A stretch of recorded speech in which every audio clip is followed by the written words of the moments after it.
কয়েকদিন আগে চট্টগ্রামে গিয়েছিলাম। অনেকক্ষণ জার্নি করার পর আমার খুব টক খাইতে ইচ্ছে করছিল।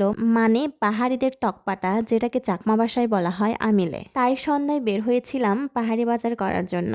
এখানে পাওয়া যায় পাহাড়িদের চাষ করা অনেক ধরনের শাকসবজি, যেমন জুমের শসা, পুঁই শাক, বেগুন, আদা ফুল, জুমে চাষ করা বেগুন, এটা হচ্ছে পাখনা বেগুন। এছাড়াও রয়েছে পাহাড়ে চাষ করা লাউ আর এক ধরনের তিতা করলার মতো, এটাকে আমরা তেঁতুলগুলো বলি। আর রয়েছে ভুট্টা, চালতা, টক পাতার ফুল, যেটাকে আমরা আমিলিগুলো বলে থাকি। এছাড়াও রয়েছে জুমের চাষ করা কুমড়া। এই কুমড়াগুলো শুকরের মাংস অথবা মুরগির মাংস দিয়ে খেলে খুবই মজার। আর রয়েছে জুমের চাষ করা আলু, এটাকে কি আলু বলে আমি জানি না। আর রয়েছে ছোট বেগুন, যেটাকে বাংলা ভাষায় মনে হয় পুঁটি বেগুন বলা হয়। এছাড়াও রয়েছে পাঁচন তরকারি রান্না করার জন্য যেটা সবচেয়ে প্রয়োজন তারা। আর রয়েছে বিভিন্ন ধরনের কচু আর শাক, সাবারাং। আর হ্যাঁ, লোকেশনটা হচ্ছে চট্টগ্রামের 2 নং গেটের মেয়র গল্লিতে। এই দোকানে 3 পার্বত্য জেলা রাঙ্গামাটি, খাগড়াছড়ি থেকে বিভিন্ন ধরনের শাকসবজি নিয়ে আসা হয়। শুধু শাকসবজি না, এখানে দেশি মুরগির মাংসও পাওয়া যায়। এছাড়াও পাওয়া যায় শামুক, শামুকের মাংস,